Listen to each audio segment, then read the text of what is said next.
Live from downtown Detroit, Local 4 News at 5 starts now. Live pictures from Metro Airport, where airlines are still dealing with the ripple effects of a major winter storm. But at least for now, the weather is cooperating. And that is where we are going to begin tonight with the forewarned forecast and what we can expect heading into this evening. Let's get over to Kim Adams. Kim, you've got some good news. I sure do. We've got a little chilly night ahead with temperatures down to the teens or perhaps around 14, 15 degrees. Right now it's in the 20s, but we have lighter winds, so our wind chills aren't too bad. We still have a couple flurries out there and a few light snow showers, but nothing totaling up. This is very, very light, nothing that will affect your travel. 24 right now at City Airport, 21 in Pontiac, 22 in Mount Clemens.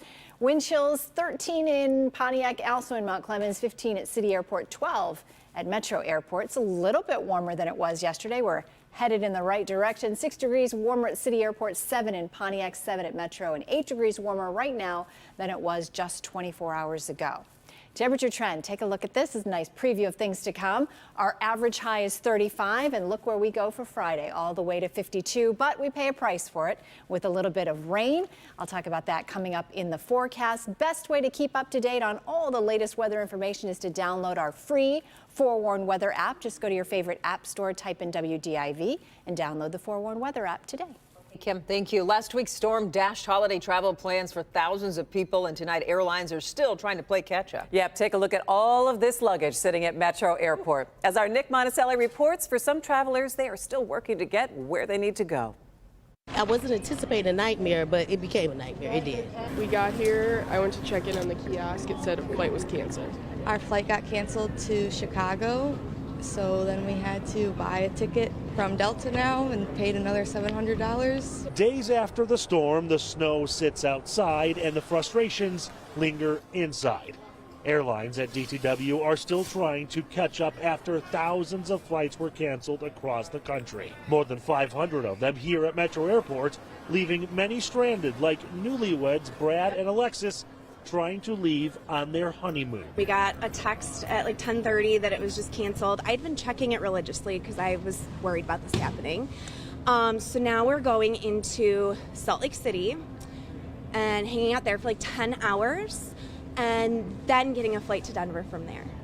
That is quite the detour. Instead of Denver, Salt Lake, and then back down. Speaking of detours, take a look at all this, all these suitcases, all this luggage on quite the detour as well. This is just one area of DTW where they've got a staging area set up for people to come and get their bags back. This is all stuff that is either taken off of canceled flights or lost in transit during all the cancellations over the past couple of days. So all of these belong to somebody who right now is desperately trying to find it. They canceled our flight, and they said they can't help us. There is good news there. Normalcy is on the horizon.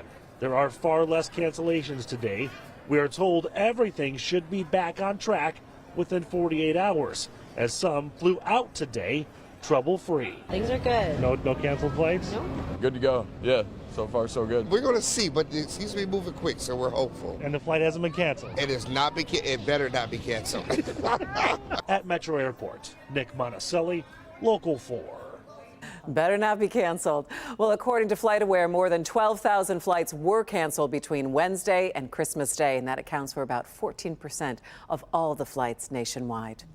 Our other top story tonight, a man speeding away from police hits and kills an innocent driver. Yeah, this is just awful. It happened this morning at Michigan Avenue and Gully Street, not far from Beach Daily. Priya Mann is on this story for us tonight. Priya, that driver ran off after the crash. Yeah, that's right. And Dearborn police quickly set up a perimeter, knowing the suspect had ditched the van and was now running away. He was arrested a short time later, but sadly, an innocent person who had nothing to do with this was killed. It's especially hard this time of year to lose anyone, and we want to recognize that. The day after Christmas, an innocent person was killed by a driver speeding from police. The mangled wreckage of the victim's SUV indicates the violent force of impact. The suspect's van was totaled and came to a stop a few feet away.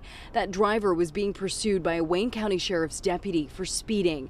The suspect didn't stop but took off, heading eastbound on Michigan Avenue. It entered the intersection at Gully. The vehicle collided with unrelated vehicle, civilian vehicle, in the intersection, causing a significant traffic crash. The innocent driver died at the scene. The suspect was able to get out of his white van and took off running. After a short foot pursuit, the suspect was taken into custody, where he was then transported to a local hospital for minor injuries. Dearborn's K-9 unit spent the morning looking for evidence. Since the suspect was being pursued by a Wayne County Sheriff's deputy, Dearborn Police is leading the investigation. We're not sure, the reason why he fled or failed to stop for the Wayne County Sheriff's deputy, but the result is a loss of life today, and that's not acceptable. We are going to conduct a thorough investigation to resolve this. The deadly crash happened around 8:30 this morning. Dearborn's traffic reconstruction unit spent several hours at the scene. At this time, the identity of that innocent victim and the man behind bars has not been released. We did reach out to the Wayne County Sheriff's Department, but have not yet heard back. Reporting live, I'm Priya Mann, Local 4. Okay, Priya, thank you. A key player in the plot to kidnap Governor Gretchen Whitmer will learn his sentence tomorrow in federal court. Adam Fox faces up to life in prison after a jury reached guilty verdicts for all counts against him. Sean Lay has been closely following this case ever since the story broke. He joins us now with what we can expect come tomorrow. Sean?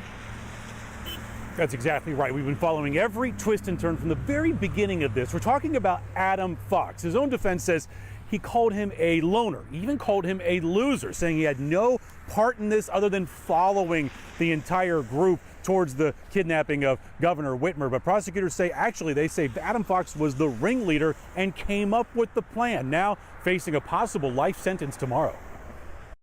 This is Adam Fox. He's from the Grand Rapids area and is one of the men convicted of plotting to kidnap Governor Gretchen Whitmer. Only federal prosecutors laid out mountains of evidence during 2 trials for Fox that Fox was actually the person who came up with the kidnapping plot, recruited others to join him in the plot, trained for actually abducting the governor, and was the head of putting that plan into real action. A jury in Fox's first trial could not reach a verdict. A jury in Fox's second trial found Fox guilty, which is now making life in prison without parole for Fox a very real possibility at his sentencing tomorrow. However, Fox's attorney argued that Fox was clearly a follower and not a leader in this plot, that he was unemployed, had no real plan or vision for his life, and drifted toward groups that protested COVID lockdowns at the state capitol. Fox's attorney argued that Fox admired a person who joined the plot, a veteran, and Fox did not know that person was an FBI informant. Fox's defense argued that the FBI and the informant took advantage of Fox's gullibility, and it was the informant who, they argue, truly led the training and led the plot. Fox's attorney says the plot was all talk and was never put into action. Prosecutors showed that Fox and others actually went to the governor's summer home up north to see how they could actually pull off the kidnapping. Really a lot on the line here for Adam Fox, of course, facing that possible life sentence, and prosecutors who did not win the first trial here ended up in a couple of acquittals and hung jury in that case. But again, Fox sentenced tomorrow bright and early. Christy, in Grand Rapids, will have that sentencing covered for you. Back to you. Sounds good. And Sean, though, what about his co-defendant, Barry Croft? Barry Croft, he's from Delaware, also traveled here, held meetings, was part of the group and the training. He's the other person convicted in the plot, and he'll be sentenced on Wednesday, also in Grand Rapids. All right, sounds good. We know you'll be on it. Thanks so much. Sean Lay reporting tonight.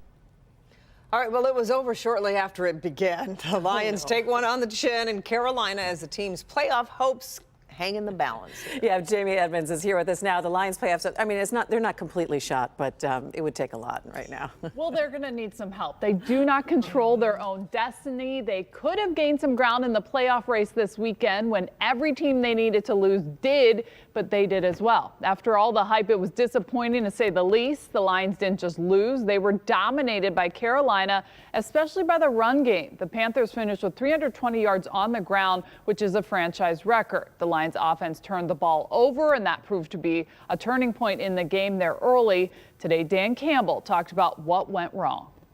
There was a lack of aggressiveness. There was a lack of finish. There was a lack of detail, a lack of discipline. There was a number of different things that showed up, that were very uncharacteristic of how we played, and one of the reasons why we played pretty well. Now, the Lions have to win their final 2 games if they want to make the postseason. Plus, they'll need some help from other teams. Coming up in sports, what Dan Campbell says the Lions can improve on, and we'll talk about some scenarios. The dream is not dead. The dream is still slightly alive. But it's on life support. Yeah. We don't control the destiny here. Okay. Thank you, Jamie. Sure. We'll see you in a little bit.